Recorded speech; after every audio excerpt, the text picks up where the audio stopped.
کوفے کا ایک امیر آدمی تھا، پھر غریب ہو گیا. غریب، غربت بڑی پریشانی میں، بڑی پریشانی، بڑی آزمائش. غریب بیوقوف اس لیے ہوتا ہے کہ اس کی جیب میں پیسے نہیں ہوتے. غریب مجبور اس لیے ہوتا ہے کہ اس کے پاس ہوتا کچھ نہیں نا، تو ساری آزمائشیں اکٹھی آ جاتی. غریب آدمی تھا، محنت مزدوری کرتا لیکن پوری نہ ہوتی. وہ کہتا ہے ایک دن گلی میں ککڑی بیچنے والا آیا. تو میری ایک بیٹی تھی چھوٹی سی، باقی بچے بڑے تھے. چھوٹی ضد کرنے لگی ککڑی کھانی ہے. کہتا میں پریشان ہو گیا، دل ٹوٹ گیا. بیٹی نے سوال کیا ہے. فرماتے میں نے سوچا کس کے پاس جاؤں، کسی اور کے پاس مجھے سمجھ نہ آیا. میں سیدھا امام اعظم کے پاس چلا. یہ شخص ہے جو مجھے دے گا بھی اور میرا پردہ بھی رکھے گا. مجھے دے گا بھی اور میرا یہ پردہ بھی رکھے گا. یہ رسوا نہیں کرے گا، یہ فوٹو نہیں کھچائے گا. یہ فوٹو کھچا کے پہلے دن فیس بک پہ نہیں لگائے گا کہ میں غریبوں میں تھیلے بانٹ رہا ہوں. یہ اسی وقت اخبار والوں کو نہیں ملائے گا ایک تھیلا اور 6 اخباروں میں تصویریں. یہ اس طرح نہیں خیرات دے. حضرت امام اعظم کے پاس گیا تو فرماتے رش بہت زیادہ تھا، میں امام صاحب سے بات ہی نہ کر سکا. واپس آ گیا.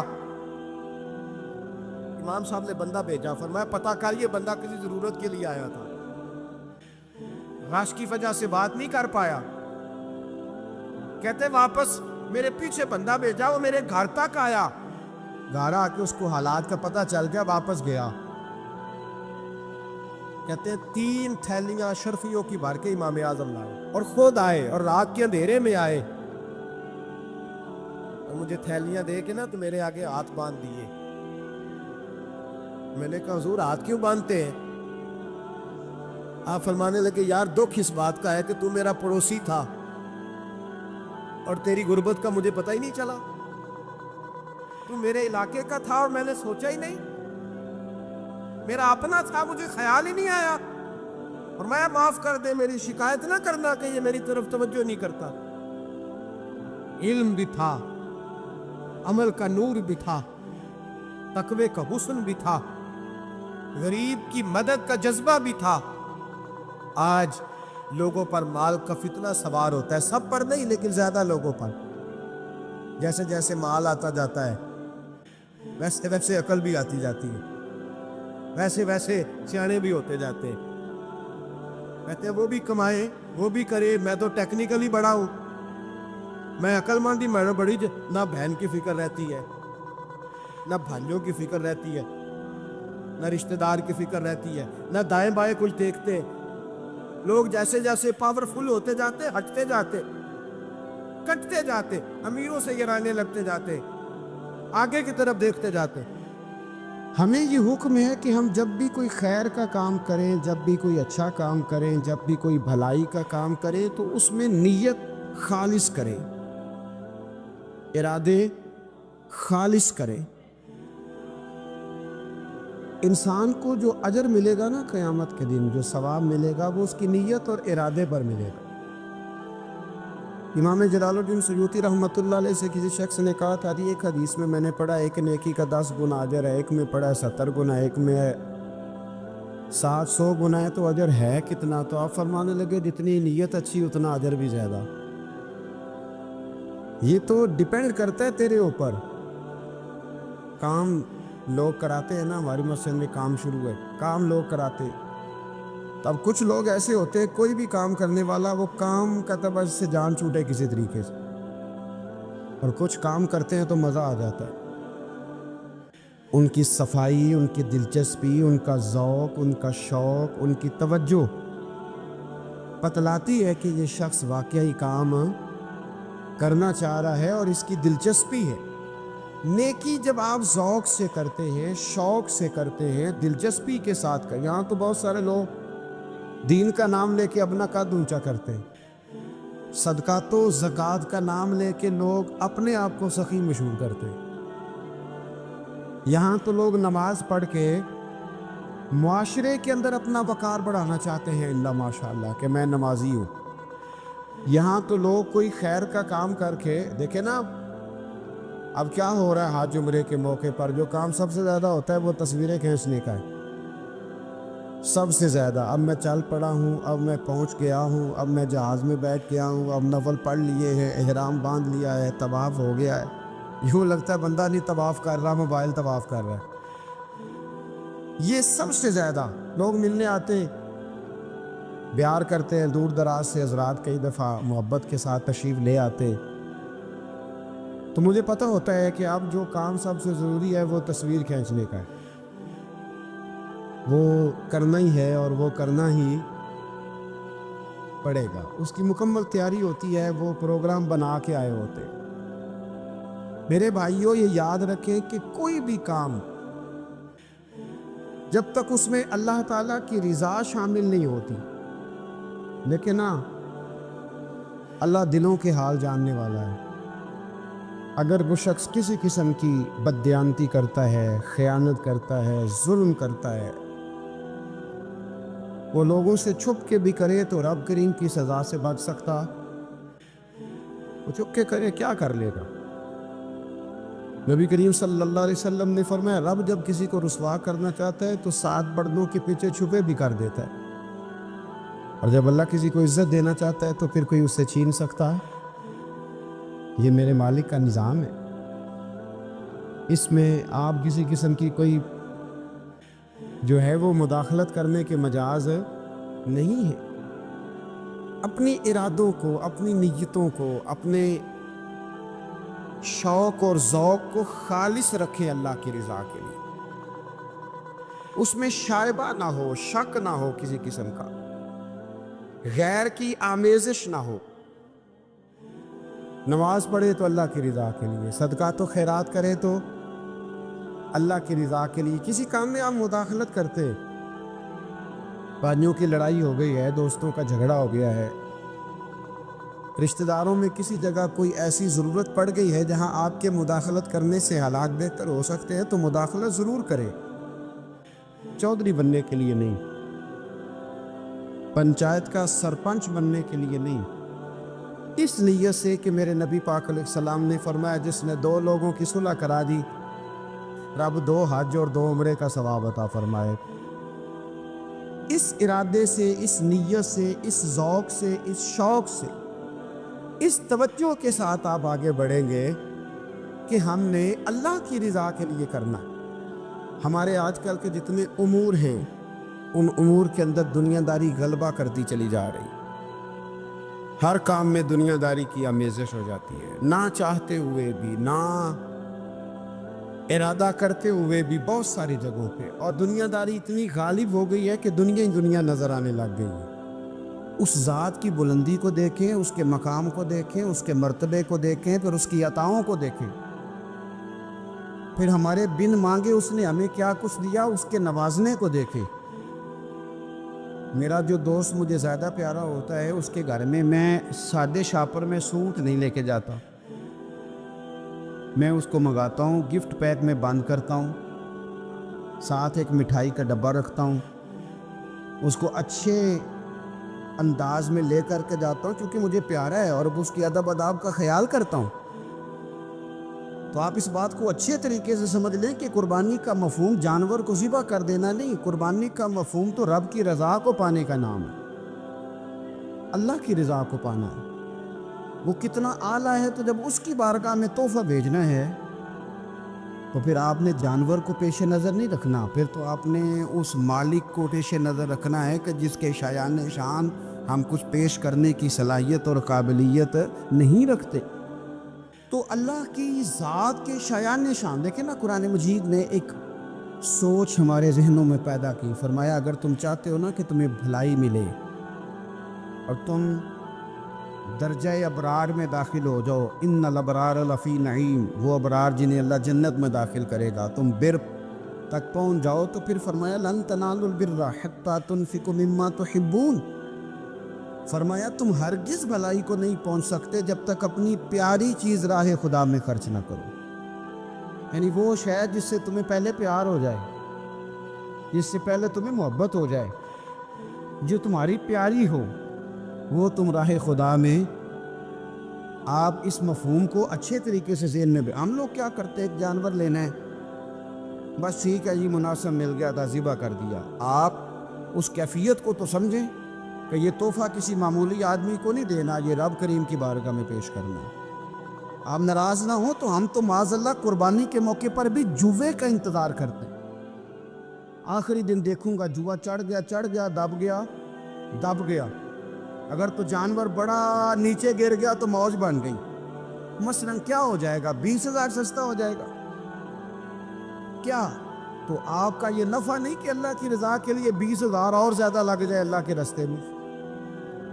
وہ جو سٹیٹس تھا نا رب کی رضا کے لیے دینے کا، اپنی پیاری چیز مما تحبون، اور اس کے تحت ہمارے مفسرین نے لکھا اس سے مراد صرف مال دینا نہیں کہ کوئی بندہ سمجھے صرف مال دوں گا تو نیکی تک پہنچ جاؤں گا۔ وہ کہتے ہیں اگر تجھے برادری پیاری ہے تو برادری قربان کر مصطفیٰ کے نام پر، اگر تجھے عہدہ پیارا ہے تو اپنا عہدہ قربان کر نبی پاک کے نام پر، اگر تجھے علاقہ پیارا ہے تو ہجرت کر رسول اللہ کے نام پر، اور اگر تجھے اپنی ذات پیاری ہے، اگر تجھے اپنا آپ پیارا ہے، جان پاویں نہ جان میرے محبوبہ، میں تے لگیاں توڑ نبھیساں، راہ تیرے وچ رول کے مرساں، تے قدم نہ پچھاں ہٹیساں، سجنا جان امانت تیری، تو جدوں منگ سے میں پیش کرے سا، جان امانت تیری جدوں منگ سے میں پیش۔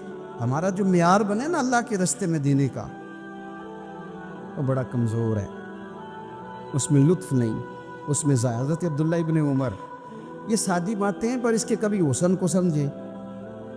شکر کھانا انہیں پسند تھا، کس میں ہوتی ہے نا، کچھ لوگوں کو گوشت پسند ہوتا ہے تو کچھ بچے ایسے ہیں کہ وہ گوشت پک جائے تو وہ گھر سے نکل جاتے ہیں اس دن۔ حضرت کو شکر بڑی پسند تھی تو شکر کی بوریاں منگاتے اور وہ منگا کے اللہ کے راستے میں خیرات کرتے۔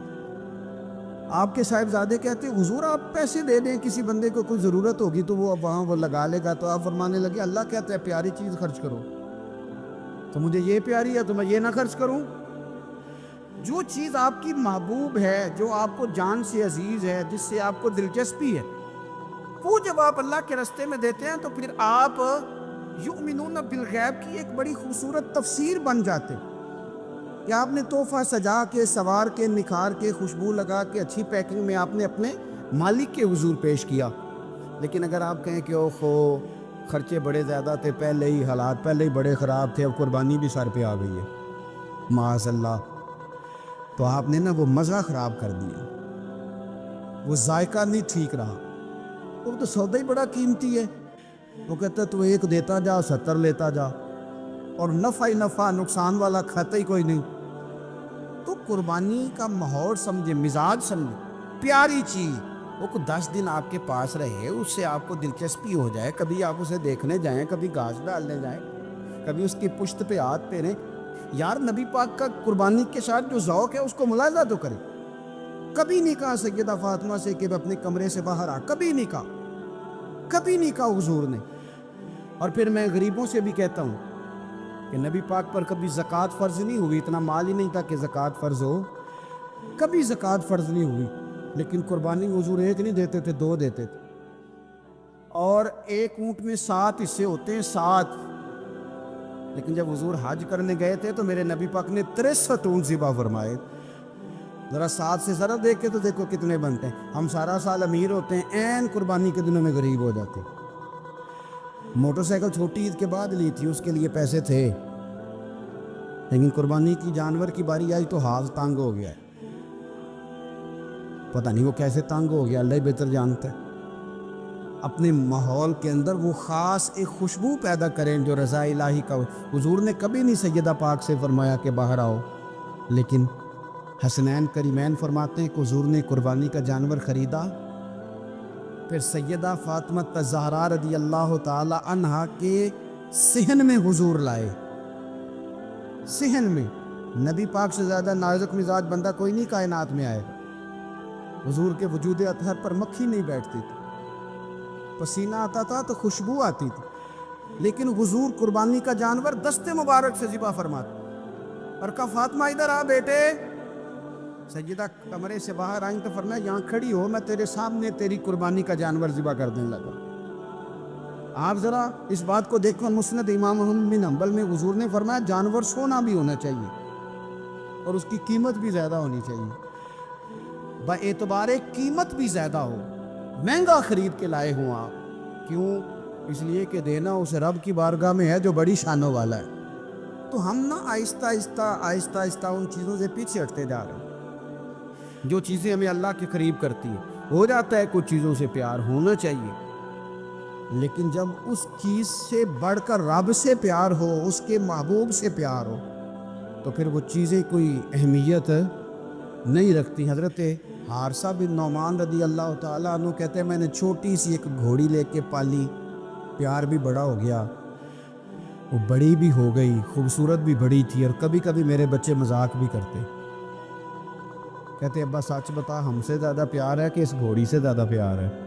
کیونکہ گھر آتے ہی آپ پوچھتے ہیں چارہ ڈالا ہے کہ نہیں، پانی پلایا ہے کہ نہیں، تو پیار اس سے زیادہ کہ ہم سے؟ تو حضرت حارثہ بن نعمان فرماتے تم نے جتنی باتیں کرنی ہے کرو، اب مجھے پیار ہے تو میں کیا کر سکتا ہوں؟ بڑی خدمت کرتے، پیار کرتے، آیت نازل ہو گئی لن تنالوا البر حتی تنفقوا مما تحبون۔ غریب آدمی، ماڑا بندہ، گھوڑی کی لگام پکڑی اور مدینے والے رسول کی بارگاہ میں پہنچ گئی، یا رسول اللہ میری قبول کر لیں۔ آپ یقین کریں حالات خراب ہوتے ہیں تو لوگ سب سے پہلے وہ والا 100 بند کرتے ہیں جو مسجد جاتا تھا، سب سے پہلے لوگوں نے وہ رستے کاٹے، وہ کنیکشن کاٹے جو اللہ کے رستے میں جاتے تھے۔ کیا کرتے ہو صاحب؟ یہ تو اصل ہے، باقی تو ساری فروعات ہیں، باقی تو ساری شاخیں ہیں، تو آپ نے جاڑی کاٹ دی جہاں سے آ رہا تھا۔ اپنی ساری ضروریات لوگ پوری کریں گے اور 1.5 لاکھ تنخواہ میں سے پورا 2000 مسجد دے کے کہیں گے دیا تو ہے 2000، لیتے وقت کبھی نہیں حساب کریں گے کہ اللہ سے لیا کتنا ہے، دیتے وقت گنیں گے، شمار کریں گے۔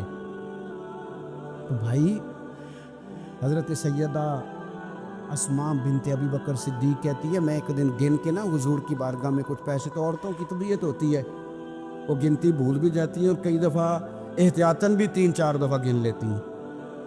کہتی میں نے 2-3 دفعہ پیسے گن کے حضور کو دیے تو سرکار مسکرائے، فرمانے لگے اسماء رب کے رستے میں گن گن کے نہ دیا کر، یہ بخاری ہے، گن گن کے نہ دے۔ یا رسول اللہ کیا کروں؟ فرمایا تو اس کے رستے میں بے حساب دے، وہ بھی تجھے بے حساب ہی عطا فرمائے۔ زاہدوں نے یہ عجب کام کیا، عجب ہے کہ تسبیح کے دانوں سے جو کام لیا، چاہیے تھا کہ بے شمار پکارتے تجھ کو، یہ بھی کوئی بات ہے کہ گن گن کے تیرا نام لیا، یہ بھی کوئی بات ہے گن گن کے تیرا نام لیا۔ میرے عزیز سمجھ رہے اچھے طریقے سے، حضرت حارثہ بن نعمان گھوڑی لے کے آ گئے، یا رسول اللہ قبول کر لیں، تو حضور نے فرمایا تیری قبول ہو گئی۔ اس بات کو ذرا پھر ایک دفعہ سمجھ لیں، تیری قبول ہے۔ حضور کو پتہ ہے نا اس کا پیار بڑا ہے، حضور کو پتہ ہے اس نے پالی ہے، پر لے آئے تو فرمایا تیری قبول ہے، رکھ لی۔ چونکہ آپ کی جو روحانی ترقی ہے وہ بغیر اس کے ممکن نہیں، حضور نے وہ رکھ لی کھوڑی۔ جناب حارثہ بن نعمان خوشی خوشی گھر چلے گئے، ان کے بیٹے زید بن حارثہ آئے، تو نبی پاک نے فرمایا یہ بھی اللہ کے راستے میں مجھے تحفہ ملا ہے، اب میں تجھے تحفہ دے رہا ہوں۔ حضرت زید بن حارثہ نے گھوڑی لی، دوبارہ گھر گئے تو والد کہنے لگا یہ کیوں لے آئے ہو؟ یہ تو میں دے آیا تھا۔ تو وہ بھی صحابی تھے نا، کہنے لگے آپ نے مصطفیٰ کو تحفہ دیا تھا، مصطفیٰ کریم نے مجھے دے دیا۔ تو حضرت حارثہ بن نعمان رو پڑے، فرمایا دیکھو میرے کریم کا کرم، قبول بھی کر لیا ہے اور یہ بھی انہوں نے ثابت کر دیا ہے کہ رہ بھی تیری آنکھوں کے سامنے۔ تو اپنا وہ جو خاص ذوق ہے اللہ کی راہ میں کچھ دینے کا، جانور کو قربان کرنے کا، احسار کرنے کا، قربانی دینے، اس ذوق کو کبھی بجھنے نہ دیں۔ دیکھیں نا نبی پاک صلی اللہ علیہ وسلم نے نا حد بیان کرتی، اور میرا خیال ہے یہ حدیث سمجھنے کے بعد بھی اگر سخاوت کا ذوق پیدا نہ ہو تو پھر بندے کو نا سرجری کرانی چاہیے دل کی، پھر اس کو سرجری کی ضرورت ہے۔ نبی پاک صلی اللہ علیہ وسلم نے فرمایا اللہ کے رستے میں خیرات کر کے جہنم سے بچ جاؤ، اللہ کے رستے میں خیرات کر کے جہنم سے بچ جاؤ۔ اللہ کے راستے میں دے کے جہنم سے بچ جاؤ. اگر کچھ نہ ہو سکے تو کھجور کا ایک ٹکڑا ہی اللہ کے راستے میں خیرات کر دیا کرو. اگر یہاں بھی ذوق یعنی کھجور بھی پوری نہیں, کھجور کا ایک ٹکڑا, ساری زندگی یہی رونا رونا ہے ہم نے کہ غریب بڑے حالات خراب ہے, ماڑے بڑے ہیں, پوری نہیں پڑتی. اس سے آگے بھی جانے ہیں کہ ادھر ہی رہنے. دیکھو یاد رکھو, اچھے طریقے سے سمجھ لو کہ فرمایا صدقہ دے, چاہے کھجور کا ایک ٹکڑا ہی دے, ایک ٹکڑا کھجور کا. اب سمجھ لیں بات کو. ہمارا جو معیار اب خرچ کرنے کا ہے نا, وہ تو ہم نے امیر لوگوں کے ذمہ لگا دیا ہے. اور امیر بیچارہ بھی وہ کئی دفعہ الجھ جاتا ہے, وہ کہتا ہے جناب کس کس کو دیں, مسجد کو, مدرسے کو, گلی بنانے والوں کو, قبرستان بنانے والوں کو, غریبوں کو, بیواؤں کو. سب کو پتہ چل گیا محلے میں فلانا بندہ امیر ہے, تو ہر ایک کی توجہ اسی کی جانب ہے. اور میں نے تو اپنی زندگی میں یہ بھی دیکھا ہے کہ امیر کے پاس پیسے آ جائیں تو لوگ اس طرح شکوہ کرتے ہیں کہ دیتا نہیں, جیسے اس کے نہیں اس بیچارے کے پیسے ہیں. اس کے بہن بھائی کہہ رہے ہوتے ہیں دیکھو جی خود کروڑوں کی جائیداد خرید لی, ہمیں 5,000 نہیں دیا. بھئی خدا کے بندے پیسے اس کے دے چاہے نہ دے. تو جب ہم سارے مل کے سخاوت کریں گے, جب امت ساری یہ شعور پیدا کرے گی, بیدار کرے گی اپنے دل میں باتیں کہ میں نے اللہ کے راستے میں کچھ دینا ہے, تو پھر تھوڑا تھوڑا کر کے. میں اکثر کہتا ہوں کہ ایک پوری یونیورسٹی قائم کر دینا بھی بڑا کمال ہے. تو میں نے اپنے شہر کے اندر ضلع میں ایک یونیورسٹی قائم کر دی, ایک انسٹیٹیوٹ بنا دینا بھی بڑا کمال ہے, اور ایک مدرسہ قائم کر دینا قرآن و سنت کا بہت بڑا کمال ہے. لیکن ہم یہ سارا کچھ نہیں کر سکتے. ایک غریب بچے کا خرچہ تو اٹھا سکتے ہیں کہ نہیں؟ اگر آپ نے ایک غریب بچہ باشعور کر دیا, تعلیم یافتہ ہو گیا, تو آپ نے یونیورسٹی کا کام ہی کیا ہے. لیکن ہم اس طرف بھی آنے کو تیار نہیں ہوتے. اپنی قربانی کے لحاظ سے ماحول کو سخاوت کا رنگ دیں, ماحول کو ذوق کا رنگ دیں. ہمارے ہاں لوگ پوچھنے لگ جاتے ہیں کہ قربانی کا سارا گوشت گھر میں رکھنا جائز ہے. بالکل جائز ہے. سارا گوشت کیا, پورا اونٹ آپ گھر میں کھا لیں, شریعت آپ کو منع نہیں کرتی. لیکن کس نے کان میں بتایا تھا کہ قربانی کے بعد گوشت ملنا ہی نہیں؟ آپ یقین کریں, پوچھیں الیکٹریشین لوگ جو یہ کام کرتے ہیں, مکینک لوگ, ان سے پوچھیں, وہ کہتے ہیں سب سے زیادہ فریزر کا کام آنے لگ گیا. لوگ فریج ٹھیک کرا رہے ہیں, فریج کے گوشت سٹاک کرنا ہے. پتہ نہیں اس کے بعد کوئی بکرا ہاتھ آئے کہ نہ آئے, آخری سمجھ کے کھانا ہے. ایسا نہ کرو. اگر سارا گھر میں رکھنے کا مفتی صاحب سے فتویٰ پوچھ لیتے ہو, تو کیا کسی مفتی نے یہ فتویٰ نہیں دیا کہ سارا بانٹ دینا بھی جائز ہے؟ یہ بھی فتویٰ پوچھو کسی سے. قربانی ساری رکھنی بھی جائز ہے اور ساری بانٹ دینی بھی. ایک لقمہ بھی نہ کھائیں, ساری بانٹ دیں. آپ بانٹتے رہیں, رب کریم آپ کو اور دینے کا ارادہ فرماتا رہے گا. تو اپنے ہاں یہ ذوق, اللہ کے راستے میں خیرات کرنے کا شوق, وہ خاص توانائی, وہ خاص اور پیاری چیز. حضرت انس بن مالک رضی اللہ تعالیٰ عنہ فرماتے ہیں میں بڑا فرما بردار تھا اپنی ماں کا. اماں چولہے میں آگ جلانے لگتی تو حضرت انس بن مالک عرض کرتے, اماں جی آگ تو مجھے بھی جلانی آتی ہے, روٹیاں نہیں پکانی آتی, تو میں آگ جلا دیتا ہوں, اب روٹیاں پکا دیں. بچے سارے ہی اچھے ہوتے ہیں, پر کچھ کی ادائیں بڑی نرالی ہوتی ہیں.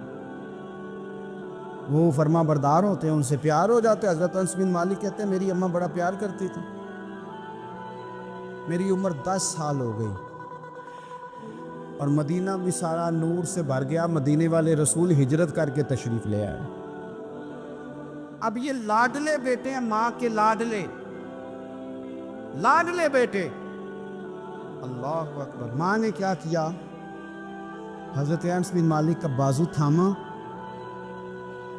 مدرسے میں نہیں لے کے گئیں, یونیورسٹی میں نہیں لے کے گئیں, کالج میں نہیں لے کے گئیں, جہاں سے سارے علم جنم لیتے ہیں نا, یہاں سے ساری یونیورسٹیاں بنتی ہیں, اس محبوب کی بارگاہ میں بیٹا پیش کر دیا.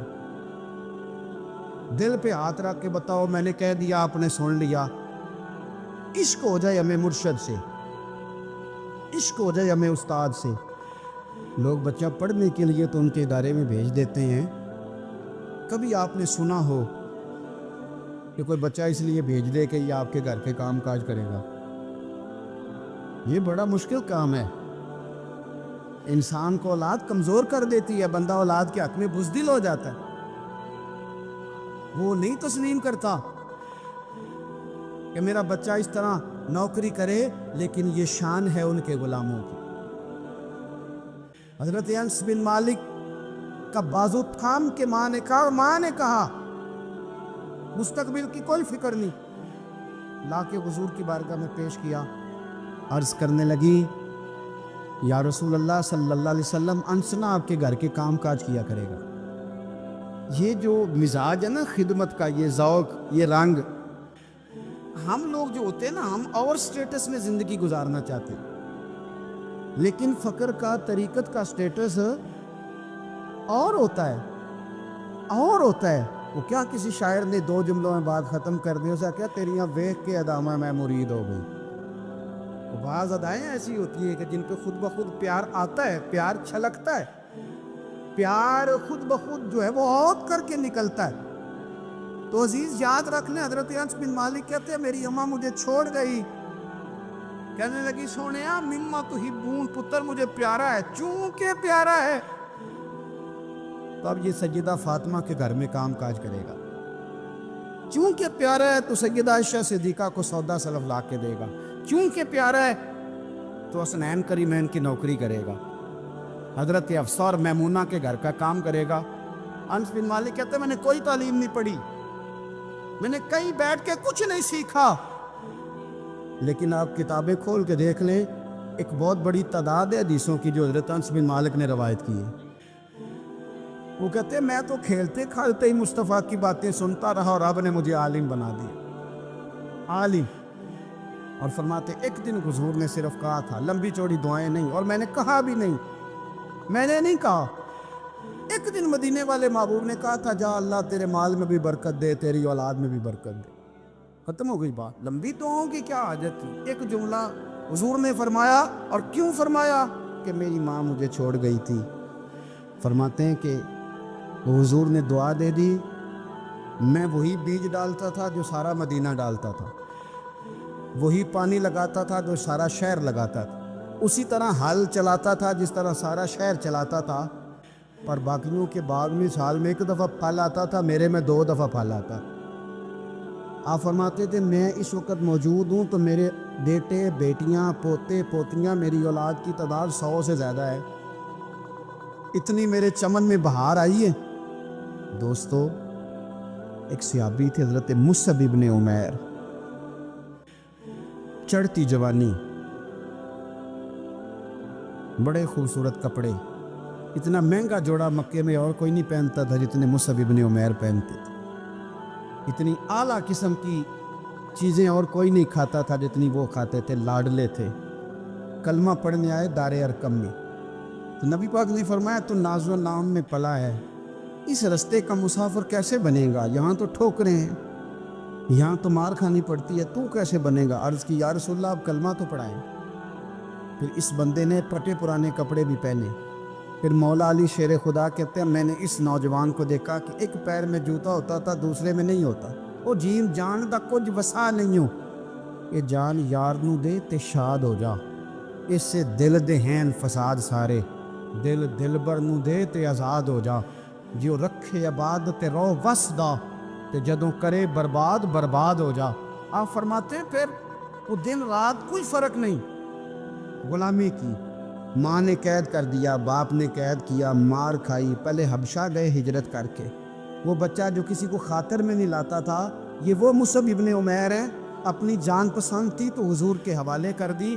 مدینے میں نبی پاک نے انہیں اپنے سے پہلے مبلغ بنا کے بھیجا. ہر سردار کی منتیں کی، ہر سردار کی منتیں کی، کلمہ پڑھ لو. وہ چڑھتی جوانی، بڑا بادشاہ آدمی. لوگ اپنا رویہ توڑنا نہیں چاہتے. جو بندہ زندہ ہوتا ہے اس میں لچک ہوتی ہے، جو پورا اکڑ جائے سمجھو مردہ ہے. اور جو آدمی لچک والا ہو وہ تو بڑے کام کر لیتا ہے، اور اگر اکڑ جائے تو پیروں میں بھی شے آ جائے تو پکڑ سکتا، یہ سمجھ لینا. بہت سارے لوگوں کو زندگی میں کچھ نہیں ملا، اس لیے کہ وہ اندر لچک ہی کوئی نہیں تھی، تکبر کے بت بنا کے پوچھتے رہے ساری زندگی تو ملے گا کیا۔ مصعب ابن عمیر کہتے ہیں ہر چیز قربان کر دی حضور کے نام پہ، احد کے میدان میں شہید ہوئے۔ اس نے ہر مہینے نیا جوڑا پہنا، اعلیٰ کھانے کھائے۔ اس بندے کو جب کفن دیا جا رہا تھا تو کپڑا پورا نہیں تھا، سر ڈھانپتے تھے تو پیر ننگے، پیر ڈھانپتے تھے تو سر ننگا، تینوں لب دیں آپ گواچے، پورے وجود کے لیے کپڑا موجود نہیں تھا۔ حضور نے فرمایا سر ڈھانپ دو اور پیروں پہ گھاس ڈال دو، بات بیت گئی۔ وہ جب انہوں نے کلمہ پڑھا تھا اس کو 20 سال ہو گئے، وہ مکے میں دار ارقم میں کلمہ پڑھا تو یہاں ان کی لاش مبارک پر کھڑے ہو کے میرے نبی پاک نے ساری تاریخ دہرائی۔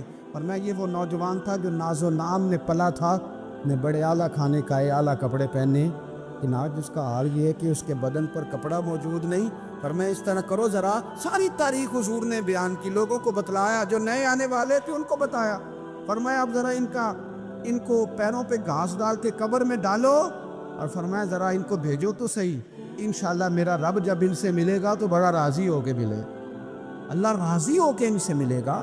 تو اپنی جو پیاری چیز ہے نا یہ چھوڑ دیں، زندگی میں سارا کچھ سنبھال کے رکھنا، جو آپ چیزیں سنبھال کے رکھتے ہیں ان کو تو زنگ لگ جاتا ہے۔ قبیلہ زبید کا ایک شخص مکے آیا، زبیدی، ایک مکے میں منڈی لگتی تھی، اس کا نام تھا حضورہ۔ یہ جو حضورہ منڈی تھی، اس منڈی پر ابو جہل کا قبضہ تھا۔ آج کل تو نہیں قبضہ ہوتا منڈیوں پر کسی کا، حضورہ نامی منڈی پہ نا ابو جہل کا قبضہ تھا۔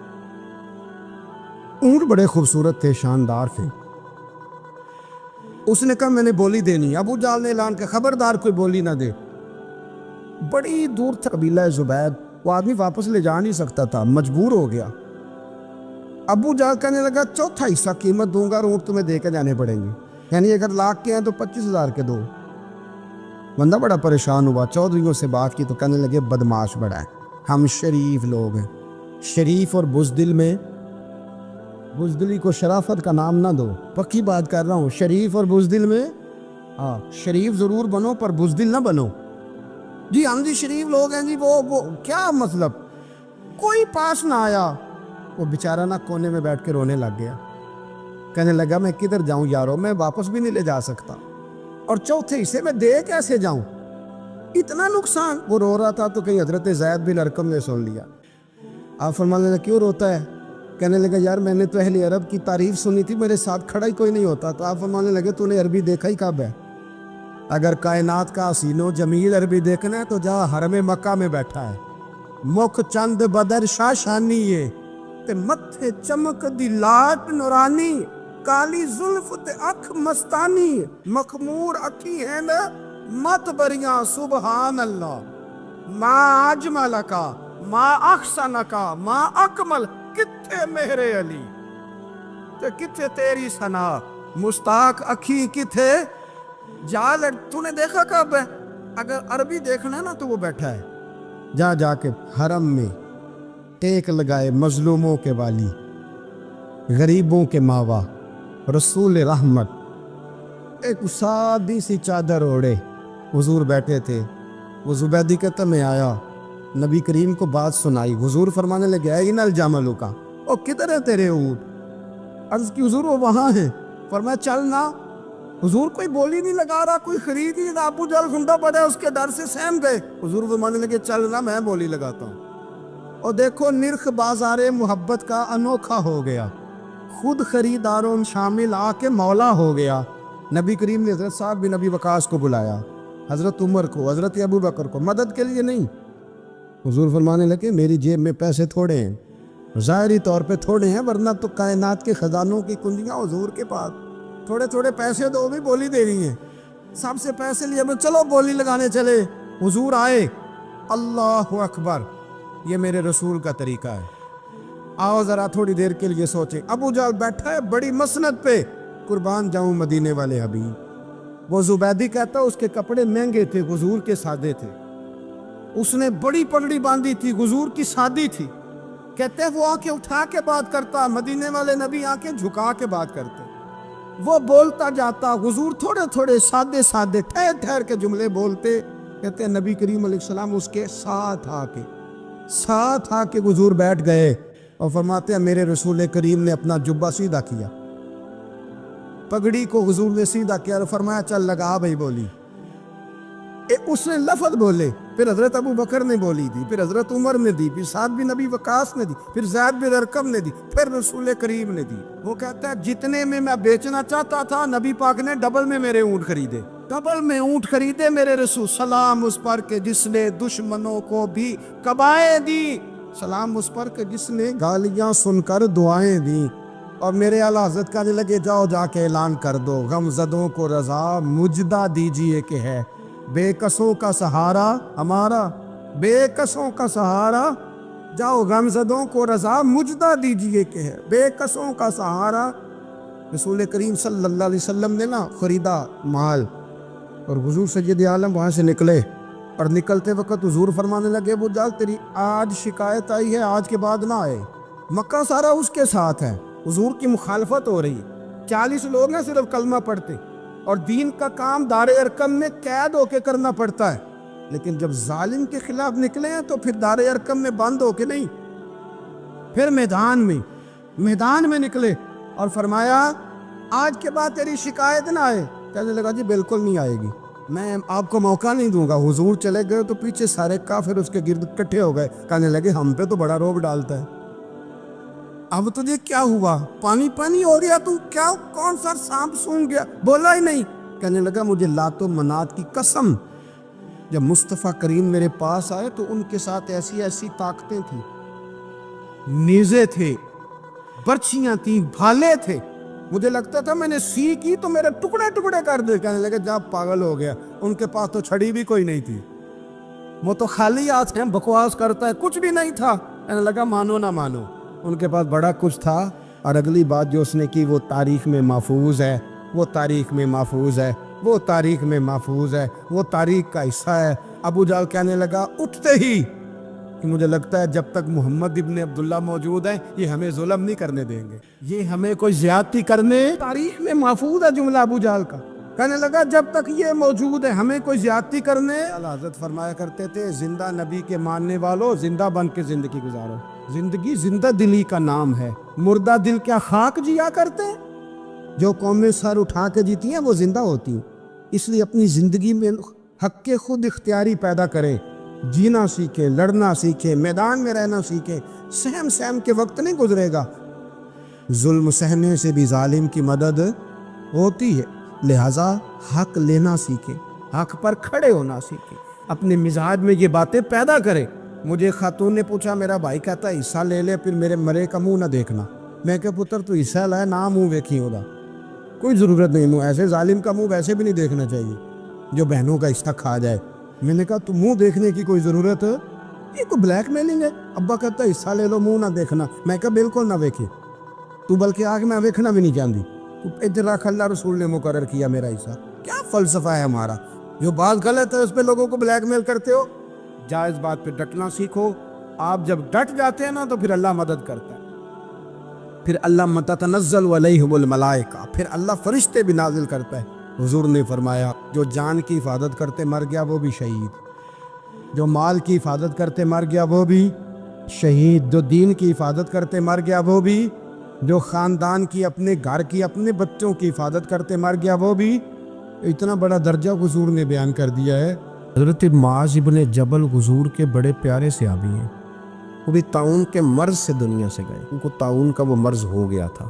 حضرت ابو عبادہ بن جراح رضی اللہ تعالیٰ عنہ، نبی پاک علیہ السلام نے فرمایا یہ میری امت کا امین ہے، ان کو امین الامت کہا جاتا ہے، اور 10 مبشرہ صحابی ہیں، ان 10 لوگوں میں شامل ہیں جن کے لیے نبی پاک علیہ السلام نے فرمایا تھا میرا تمہارے ساتھ وعدہ ہے، رب تمہیں جنت عطا فرمائے۔ 10 مبشرہ صحابی، اور اتنے بڑے صحابی کہ انہوں نے میدان احد کے اندر اپنے والد کو قتل کیا تھا۔ لوگوں نے کہا آپ نے اپنا باپ مار دیا، فرمایا باپ نہیں مارا، میں نے اپنے محبوب کا دشمن مارا۔ اتنے پکے عقیدے کے بندے کہ باپ کو قتل کرنا پڑا تو دین کے رستے میں اسے بھی قتل۔ حضرت ابو بکر صدیق رضی اللہ تعالیٰ عنہ فرمایا کرتے تھے جب آپ امیر المومنین تھے، فرماتے تھے اگر میں اپنی جگہ کسی بندے کا بیٹھنا پسند کرتا ہوں تو ابو عبادہ بن جراح کا بیٹھنا پسند کرتا ہوں۔ معاذ اتنا تگڑا آدمی. ملک شام کے اندر طاعون کی بیماری پھیل گئی. آپ بھی اس وقت وہیں قرب و جوار کے علاقوں میں تھے. طاعون کا مرض پھیل گیا. لوگوں نے آپ سے کہا یہاں سے نکلیے. فرمایا نہیں نکلوں گا, اس لیے کہ میرے نبی پاک علیہ السلام نے فرمایا جہاں یہ وبا پھیل جائے وہاں سے نکلنا نہیں. جو وہاں ہوں وہ باہر نہ نکلیں, اور جو باہر والے ہوں وہ وہاں اندر نہ جائیں. حضور نے اس احتیاط کا کہا ہے, میں نہیں نکلوں گا. اور مسند امام احمد بن حنبل کی حدیث ہے, نبی پاک صلی اللہ علیہ وسلم نے فرمایا جو طاعون سے ڈر کے بھاگا وہ اس طرح ہے جس طرح اللہ کے راستے میں جہاد کو چھوڑ کے بھاگنے والا. اور فرمایا جو طاعون کی وجہ سے مر گیا اللہ اسے شہادت کا درجہ عطا کر دے گا. حضرت ابو عبیدہ بن جراح امین الامت فرمایا نہیں جاؤں گا. لوگوں نے کہا یہاں طاعون پھیل گیا ہے, تو فرمایا میرے رب کی قدرت ہے, اس کی حکمت ہے, اسے بھی تو پتہ ہے نا اس کا بندہ یہاں موجود پھیل گیا تو اس کی حکمت ہے, اس کی قدرت ہے. میں کہہ چکا ہوں کہ احتیاطی تدابیر ساری استعمال کریں, لیکن خوف کھانا, سوار کر لینا چیزوں کو دماغ پر, نفسیاتی ہو جانا, یہ معاملہ درست نہیں ہے. حضرت ابو عبیدہ بن جراح مسجد میں نماز کے لیے جا رہے تھے تو رستے میں پھنسی نکلی اور مسجد میں پہنچنے سے پہلے وصال کر گئے. حضرت معاذ بن جبل جو بعد میں خود طاعون کی بیماری سے تشریف لے گئے, آپ نے ان کا جنازہ پڑھایا. امام نبوی فرمایا کرتے تھے میں جب بھی حضرت ابو عبیدہ بن جراح کی قبر پہ جاتا ہوں تو میرے دل پہ رعب طاری ہو جاتا. ان کی قبر میں بھی اللہ نے رعب رکھا ہوا, مرنے کے بعد بھی ان کی شان وصال کے بعد بھی بڑی بلند ہے. اللہ کریم نے وہاں برکتیں اور رحمتیں رکھی ہوئی ہیں. اسلام نے غیبت سے کیوں منع کیا ہے؟ غیبت کا معنی یہ نہیں ہے کہ کسی بندے میں کوئی عیب نہیں پایا جاتا تھا تو آپ نے وہ بیان کر دیا, یہ غیبت نہیں, یہ تو بہتان ہے. کسی میں کوئی عیب نہ پایا جائے تو وہ بیان کرنا وہ غیبت نہیں, وہ تو بہتان ہے. غیبت کی تفصیل یہ ہے, تشریح یہ ہے, غیبت کی تعریف یہ ہے کہ کسی میں کوئی عیب پایا جاتا تھا, آپ نے وہ اس کی غیر موجودگی میں ڈسکس کیا تو اس کا نام غیبت ہے. وہ عیب تھا, آپ سچ ہی بول رہے تھے, آپ ٹھیک کہہ رہے تھے, وہ عیب واقعی تھا. پر اسلام اس کو پسند نہیں کرتا. اسلام کہتا ہے کہ اگر تو سمجھتا تھا یہ عیب ہے تو جا کے اس کی تبلیغ کر, اس کو بتا, اس کو کہہ میاں یہ غلطی چھوڑ دے, تو نے ڈسکس کیوں کیا. آپ کسی شخص کے پاس بیٹھیں اور کسی دوسرے آدمی کی تعریف کریں, آپ کہیں کہ بڑا اچھا ہے, بڑا بامروت ہے, مہمان نواز ہے, با اخلاق ہے, وعدے کو وفا کرنے والا ہے, دیانتدار ہے, سچ بولتا ہے, آپ تعریفیں کریں. آپ کسی کے سامنے تعریف کریں گے نا تو بندہ کہے گا یار کسی دن ملاقات تو کرا, اور جب وہ ملے گا تو اس کی آنکھوں کے اندر ایک خاص کشش ہوگی, پیار ہوگا, ملنے کو جی چاہے گا, ایک خاص راحت ہوگی. یہ کب ہوگا؟ جب آپ نے کسی کی تعریف کر دی. لیکن اگر آپ کسی کی غیبت کریں گے, کسی کے بارے میں کہیں گے بڑا غلط ہے جی, لوٹ لیتا ہے جی, چور ہے جی, فاسق ہے جی, تو بندہ اگر کبھی مل بھی گیا تو اس سے سلام لینے کو دل, ہم نے پتہ کیا کیا, تیزی سے فروغ پایا ہے ہمارے ہاں نفرت کا ماحول. آپ کھول لیں, کوئی یوٹیوب کھول لیں, کوئی ایسا چینل کھول لیں, بس لڑائی ہے, فلانا فلانے سے لڑ رہا ہے, فلانا. مذہبی لوگوں کی میں منت کرتا ہوں کہ خدا را دین کو اس طرح کا ماحول تو نہ آپ دیں کہ لوگ کہیں کہ ان میں کوئی شے ہے ہی نہیں, فلانا فلانے کا جواب دے رہا ہے, فلانا فلانے کا, اور بازاری زبان استعمال کی جا رہی. اور ٹھیک ہے مسلمات جو طے تھے لوگوں نے تو ان کو بھی چھیڑنا شروع کر دیا, اور تضحیق کی جاتی ہے, لفظ اس طرح کے اختیار کیے جاتے ہیں جو ویسے ہی وزادار آدمی بولنا پسند نہیں کرتے. کیا آپ اپنی شکل دکھا رہے ہیں کفر کو کہ یہاں نفرت ہی نفرت ہے, اور وہ باتیں جن کو بالکل چھیڑنا نہیں چاہیے تھا ان پر بھی آپ کلام کرتے ہیں. آپ نے کوئی چیز نہیں چھوڑی, اس پر آپ نے بحث نہ کی ہو, الجھایا نہ ہو, میلہ لگا دیا, اللہ جانے کوئی کیا بول رہا ہے. دعوت دین کون دے گا, پیغام حق کون سنائے گا؟ فلانا فلانے کا جواب دے رہا ہے, اور پھر وہ دوسرے کا جواب دے رہا ہے, تیسرا تیسرے پہ تبصرہ کر رہا ہے, چوتھا پانچویں پہ تبصرہ کر رہا ہے. یہ کب تک بات ایسے چلے؟ یہی حال سیاسی لوگوں کا ہے. میرے ملک کا جو نوجوان اب بڑا ہو رہا ہے نا, میں بڑی ذمہ داری سے بتا رہا ہوں, وہ جیسے ہی بڑا ہوتا ہے تو وہ سمجھتا ہے میں ڈاکوؤں کے ملک میں پیدا ہوا ہوں, وہ سمجھتا ہے یہ شاید چوروں کی دھرتی ہے, وہ سمجھتا ہے شاید یہاں سب دھوکے باز ہیں. ہم اس طرح سے نچوڑ کے لوگوں کے دلوں میں نفرت بھری ہے, نچوڑ کے, کہ لوگ سمجھنے لگے ہیں اس ملک میں تو کوئی بندہ دیانتدار ہے ہی نہیں. کوئی بندہ اچھا ہے ہی نہیں, کوئی بندہ نیک ہے ہی نہیں, مذاق اڑ. ایک صاحب میرے پاس آئے ہوئے تھے, کہنے لگے پیر صاحب 11 سال ہو گئے پولیس کی نوکری کرتا ہوں, 1 روپیہ رشوت نہیں لی. وہ چلا گیا, میں نے اسے تھپکی دی تو وہ نکلا ہے. تو ایک بندہ کہنے لگا سب انہیں جو ہوتے نہیں نہ سکتا. میں نے کہا یار تو منشی ہے اللہ کی رحمت کا, یہ میرے رسول اللہ کا دین ہے اور قیامت تک لوگ اس پر عمل کریں گے. اس نے 11 سال کا, وہ 40 سال بھی کہتا تو میں ماننے کو تیار ہوں. کیوں کچھی باتیں کرتے ہیں, آپ نے تو تباہی کر دی, کوئی بندہ ٹھیک نہیں بچا. ایسے میلہ لگا ہوا ہے, اس دھرتی کو آپ برا کہتے ہیں, اس کو چوروں کی اور ڈکیت کی اور فران لوگوں کی آپ دھرتی کہتے ہیں. یہ وہ دھرتی ہے جس نے داتا گنج بخش علی اجمیری جیسے لوگ رکھے ہوئے ہیں. یہ وہ دھرتی ہے جہاں بابا فرید جیسے لوگ بستے ہیں. کیا بات کرتے ہیں صاحب, یہ اتنے بزرگ ترین لوگ یہاں بستے ہیں اور آپ کیا بات کرتے ہیں. دیکھیں میں بالکل ہی غیر سیاسی اور غیر جانبدار رہتا ہوں ملکی معاملات میں, لیکن جس شخص نے پاکستان کو ایٹمی قوت بنانے کے لیے, اب تو بڑی عمارت ہو گئی ہے, غربت میں جس بندے نے کام شروع کیا تھا کہ ایٹمی طاقت بن جائے, اس نے کوئی کام کیا کہ نہیں کیا؟ آپ کو پاورفل بنایا کہ نہیں بنایا؟ کبھی تبصرہ ہوتا ہے اس پر بھی؟ ہمیں لاکھ اختلاف صحیح, ہم بھی بات کرتے ہیں مخالفت میں, یہ تباہی نہیں اتار دی ہم نے توہین کر کر کے, نفرت پھیلا پھیلا کے. اس سے پہلے جو حکومت گئی, ایسا نہیں ہے کہ انہوں نے کوئی کام بھی ایسا نہیں جو اچھا نہ کیا ہو, ایسا نہیں ہے. میں ملک بھر میں سفر کرتا رہتا ہوں, میں دیکھتا ہوں بہت ساری جگہیں ایسی ہیں, بہت سارے دیہات ایسے ہیں جس میں بڑے بڑے شاندار روڈ بنائے گئے, کام کیا گیا. ان کی 99 خامیاں اپنی جگہ پر, خوبی کا بھی تو ذکر کریں. یہی حال اس گورنمنٹ کا ہو رہا ہے. لاٹھ لے کے لوگ ہیں, یہ بھی گندا وہ بھی گندا. آپ کس طرح کی بات کر رہے ہیں؟ آپ نے تو ملک کو یہ نام دے دیا ہے کہ یہاں کوئی اچھا انسان بستا ہی نہیں. مولوی ہیں تو سارے برے ہیں, پیر ہیں تو سارے برے ہیں. کیا بات کرتے ہیں صاحب, یہ میرے رسول اللہ کی قوم ہے, یہ نبی پاک کی امت ہے, اور حضور نے فرمایا میری امت کبھی گمراہی پر جمع نہیں ہوگی. یہ نہیں ہو سکتا سارے لوگ ہی غلط ہو جائیں. لیکن ہم نے تباہی اتار دی. جس کے ہاتھ میں سپیکر آتا ہے وہ سب کی پگڑیاں اچھالنا ضروری سمجھتا ہے. جس کے ہاتھ میں قلم آتا ہے وہ کہتا ہے چونکہ میں لکھ رہا ہوں تو میں اکیلا ٹھیک ہوں, باقی سارے غلط ہیں. محبت کو فروغ دیں, پیار کریں, اخوت کا رنگ دیکھیں.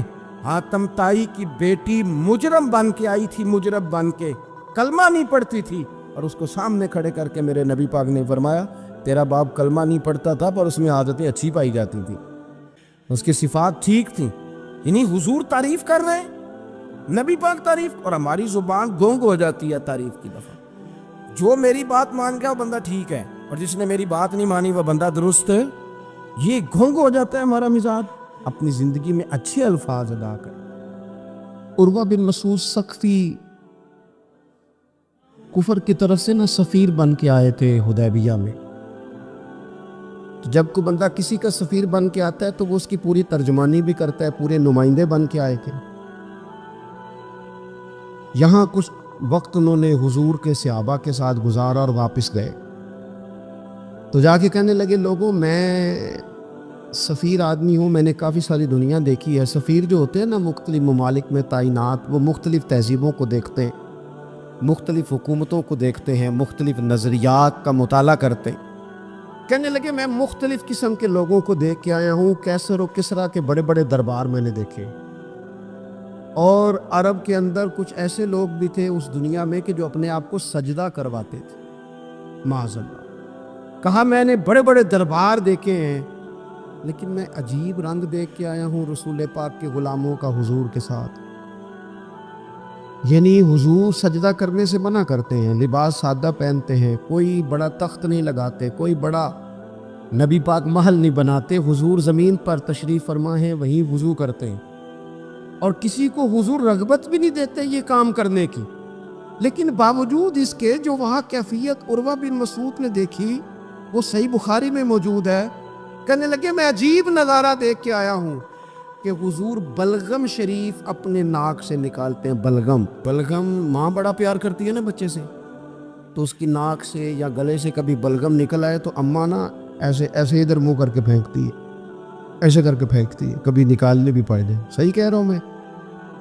لیکن یہ دیکھیں, اور یہ ان لوگوں کی بات ہے جو عام لوگ نہیں, یہ عروہ جمیع صحابہ کی بات کر رہے ہیں. اور یہ بندے کون ہیں؟ حضرت ابو بکر صدیق جیسے سمجھدار لوگ. حضرت عمر جیسے لاکھوں مربع میل کی حکومتیں چلانے والے لوگ، حضرت عثمان غنی کی طرح کے لوگ جو جس کاروبار میں بھی ہاتھ ڈالتے ہیں 4 چاند لگا دیتے، حضرت مولا علی شیر خدا جیسے علم و حکمت اور دانائی والے لوگ یہ کیا کرتے ہیں؟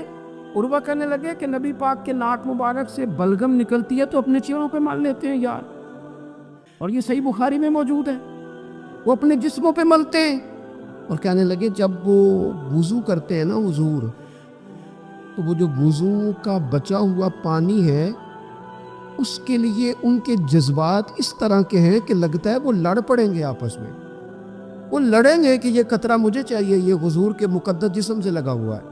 اور میرے امام کو تو پھر بات کہنی آتی ہے نا، اعلیٰ حضرت فرماتے ہیں جو حضور کے قدموں سے لگ کے دھومن بن جائے نا وہ تو آب حیات ہوتا ہے، وہ پی لینے والے تو مرتے ہی نہیں وہ لوگ تو باطنی طور پر ہمیشہ زندہ رہتے ہیں۔ کہتے ہیں جس کے قدموں کا دھوون ہے آب حیات ہے وہ جانے مسیحا ہمارا نبی، اور جس کی 2 بوند ہیں کوثر و سلسبیل ہے وہ رحمت کا دریا ہمارا نبی۔ عروہ کہنے لگا وہ تو لڑ پڑیں گے، اور تیسرا عروہ کہنے لگا میں نے عجیب منظر وہاں دیکھا ہے کہ حضور کوئی حکم کرتے ہیں تو ہر بندہ پہل کرتا ہے، جلدی کرتا ہے حکم ماننے، تیزی دکھاتا ہے۔ اور تیسرا میں نے یہ دیکھا ہے جب حضور گفتگو کرتے ہیں تو ان پر اس طرح کا رعب طاری ہوتا ہے کہ وہ تو نظر بھر کے حضور کا چہرہ بھی نہیں دیکھتے۔ کہنے لگا یہ کیفیات میں ان لوگوں کی دیکھ کے آیا ہوں جو اپنے حبیب سے اتنی محبت کرتے ہیں، وہ کبھی بھی حضور کے دین کا جھنڈا نیچے نہیں آنے دیں، وہ کبھی بھی کسی کفر کی نفاق کی سازش کو آگے نہیں بڑھنے دیں گے۔ تو کافر تو کل بھی اس بات کا اظہار کر رہا تھا کہ ہمیں جو ڈر لگتا ہے مسلمانوں سے وہ اس بات سے لگتا ہے یہ اپنے نبی کے ساتھ بڑے جڑے ہوئے ہیں، ان کا رشتہ حضور کے ساتھ بڑا مضبوط ہے، اور امت سوال جواب کر رہی ہے، امت ترازو لے کے بیٹھی ہے کہ اتنا علم تھا معاذ اللہ اور اتنا نہیں تھا، یہ کر سکتے تھے اور یہ نہیں کر سکتے، ان کو یہ کہنا چاہیے اور یہ نہیں کہنا چاہیے۔ بھئی یہ تو ہمارے بزرگ پرانا فیصلہ کر گئے، وہ کہتے ہیں بعد از خدا بزرگ توئی قصہ مختصر، اور حضور رب کے بعد سب سے بڑے ہیں، یہی مختصر قصہ ہے۔ تو حضور سید عالم کے ساتھ جو قلبی وابستگی ہے، نبی کریم علیہ السلام نا مدینہ شریف میں جب ہجرت کر کے تشریف لے گئے تھے تو حضرت ابو ایوب انصاری رضی اللہ تعالیٰ عنہ کے گھر میں حضور نے قیام فرمایا تھا۔ ہمارے پاس بہت ساری چیزیں ایسی ہوتی ہیں جن کی طلب بڑی ہوتی ہے، لیکن جب وہ حاصل ہو جاتی ہیں پھر ان کی طلب نہیں رہتی۔ ایک چیز آپ کے پاس ہمیشہ رہنے لگ جاتی ہے، پھر اس کے ادب آداب زیادہ نہیں رہتے، یہ ایک مزاج ہے عام آدمی۔ چلے میں اپنی بات بتاتا ہوں آپ کو، عام آدمی جو ہوتا ہے نا وہ قرآن شریف کے غلاف کو بھی چومتا ہے، پھر قرآن پاک کو بھی چومتا ہے، پھر وہ بڑے احترام سے کھول کے رکھتا ہے، لیکن ہمارے مدارس میں جو حافظ ہوتے ہیں وہ نہیں زیادہ چومتے ہیں، ان کے پاس رہتا ہے نا ہر وقت، وہ لا کے رکھتے، ادب کرتے ہیں، کوئی بے ادبی نہیں کرتے، اللہ معاف کرے، لیکن جس طرح سے عام آدمی اس کو بار بار چومتا ہے یا ذوق کا اظہار کرتا ہے، دیکھیں حافظ بیچ بیچ میں سے ناراض ہونے لگ گیا مجھ سے۔ آپ ناراض نہ ہو لیکن چلو بات کر تو لینے دو نا، جو ٹھیک ہے وہ کر پہ لینے دو۔ یہ ہوتا ہے بعض اوقات جو چیز بالکل قریب آ جاتی ہے نا، یعنی ایک چیز آپ کا مقصود ہے اور اگر وہ مقصود مل گیا تو وہ جو درویش نے کہا تھا نا کہ یہی بہتر ہے کہ پردوں میں وہ پردہ پوش رہے، اس کی بھی بڑی حکمتیں ہوتی ہیں، اس لیے کہ جو تڑپ ملنے کی تڑپ کی جو لذت ہے وہ کئی دفعہ وصال کی لذت نہیں ہوتی، تو یہی بہتر ہے کہ پردوں میں وہ پردہ پوش رہے، اور وہ اگر پردے ہٹا دے تو پھر کسے ہوش رہے۔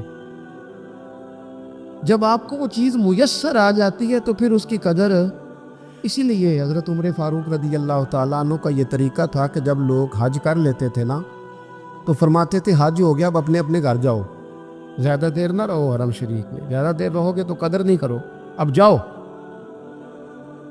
بڑی دلچسپ ہوتی ہیں بے ترتیب ملاقاتیں، کبھی کبھی ملنے میں ذوق زیادہ ہوتا ہے، لطف زیادہ ہوتا ہے، طمانینت زیادہ ہوتی۔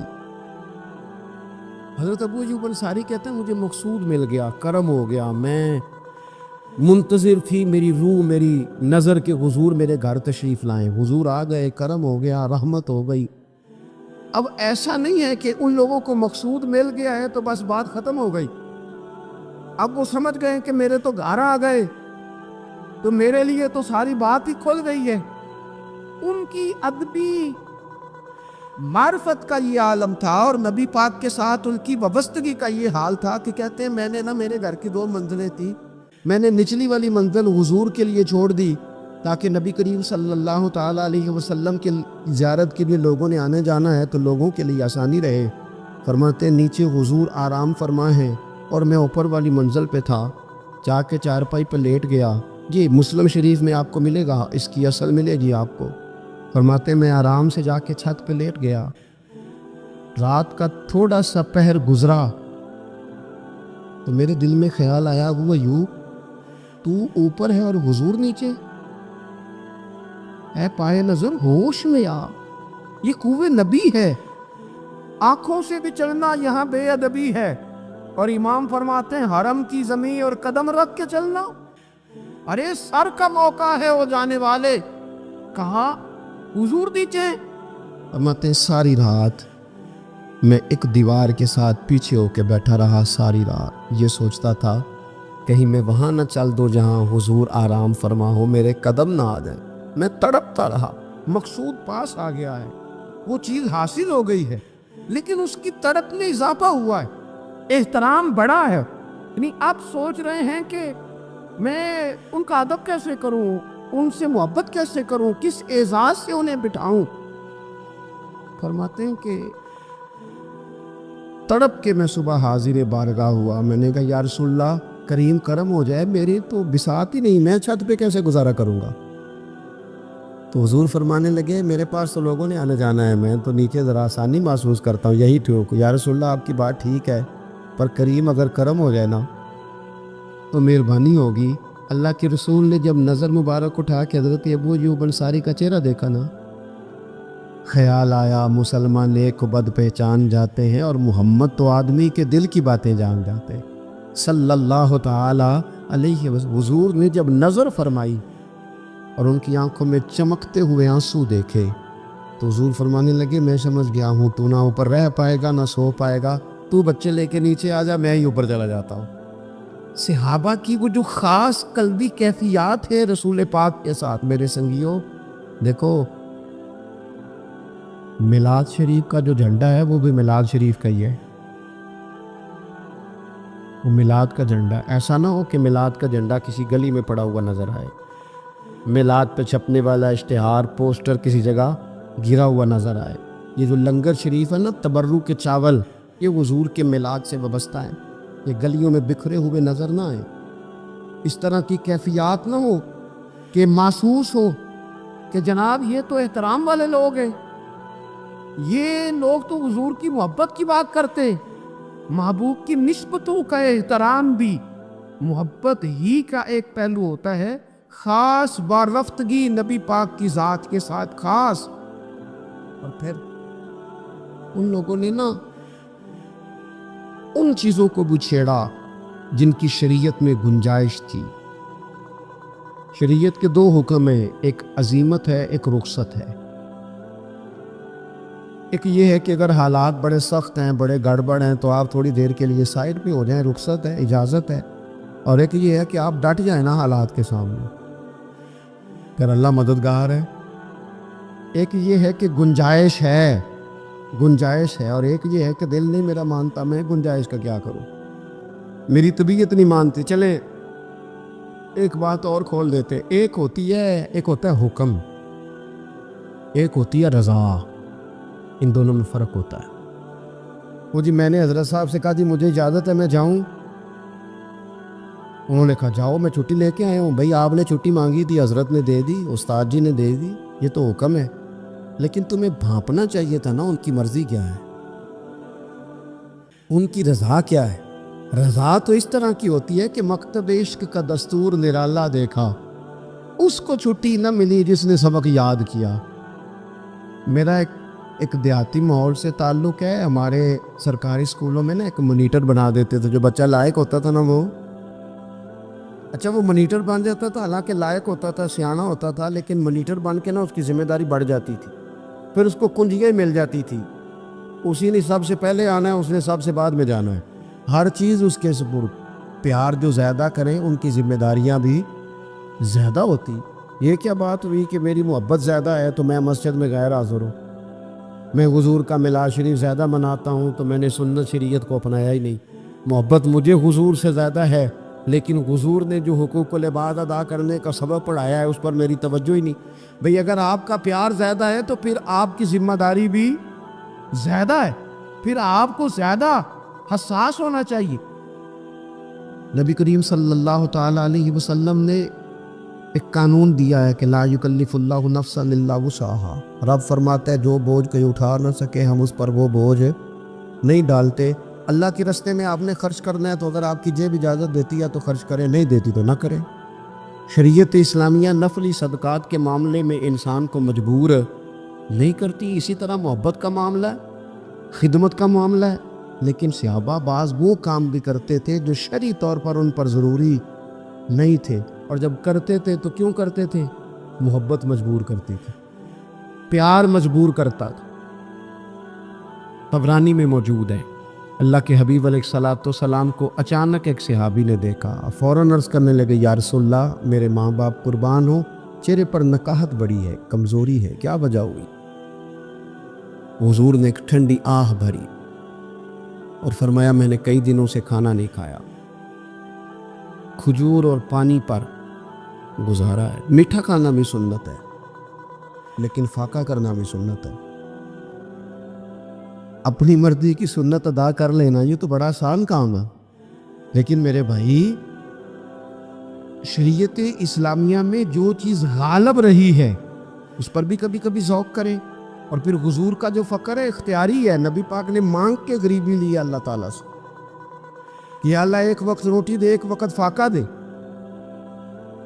تو نبی کریم علیہ السلام نے فرمایا کہ میں نے کھانا نہیں کھایا، کھجور پانی پہ گزارا ہے کئی دنوں سے۔ اب اس صحابی کو حکم تو دین کا یہی ہے نا کہ اگر گھر میں کچھ ہے تو لے آؤ، ورنہ شریعت پابند تو نہیں کرتی۔ تو وہ پہلے اپنے گھر گئے، جا کے پوچھا کوئی چیز ہے؟ گھر والوں نے کہا کوئی نہیں۔ پھر وہ پڑوسیوں کے گھر میں گئے، کوئی کھانے کی چیز ہے؟ کوئی نہیں۔ رشتہ داروں سے محلے داروں سے پوچھا، کوئی نہیں۔ چپ کر کے نہیں بیٹھے، ایک یہودی کے باغ میں گئے، کہنے لگے یار کوئی مزدوری مل جائے گی؟ وہ سجنا یار منون دی خاطر اساں کی پیس بٹائے، کوئی مزدوری ملے گی؟ اس نے کہا گرمی بڑی سخت ہے، پانی کنویں کا نیچے چلا گیا، ایک ڈول پانی کا اگر نکال سکتے ہو تو ایک کھجور دوں گا۔ فرمانے لگے منظور ہے۔ کہتے میں نے اپنے کندھے سے چادر اتار کے بچھا لی، ایک ڈول پانی کا نکالتا، ایک کھجور ملتی، وہ میں اس کپڑے میں ڈالتا جاتا، چادر میں ڈالتا جاتا۔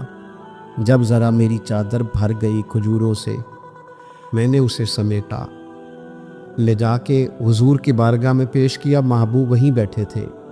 کہتے حضور نے میرا پسینے سے شرابور وجود دیکھا اور میرے چھالوں سے بھرے ہوئے ہاتھ دیکھے اور میری تھکے تھکے وجود کو دیکھا، تو کریم نے ایک کھجور اٹھائی اور اٹھا کے منہ میں رکھی۔ حضور فرمانے لگے کس نے تجھے مجبور کیا یہ کام کرنے پہ؟ اس کی مجبوری تو کوئی نہیں نا، کس نے تجھے مجبور کیا؟ تو کہتے ہیں دو آنسو میرے بھی چھلک پڑے۔ میں نے عرض کی حضور ہمیں کوئی مجبور کر سکتا ہے؟ ہمیں آپ کی محبت نہیں مجبور کیا۔ حضور یہ محبت ہے جس نے مجبور کیا۔ یا رسول اللہ کائنات کی ہر چیز سے بڑھ کر آپ سے پیار ہے۔ یہ غریب آدمی، سادے لوگ ہیں، یہ بہت مہنگے تحائف لانے کی ظاہری پوزیشن میں نہیں ہیں، لیکن دیکھو نا اظہار محبت کے معاملے میں کتنا بڑا دل رکھتے ہیں۔ یا رسول اللہ صلی اللہ تعالیٰ علیہ وسلم، آقا محبت نے مجبور کیا۔ وہاں انعام نہیں ملا، ظاہری طور پر جو انعام ہوتے ہیں وہ نہیں، اس کا نہیں حضور نے اعلان کیا۔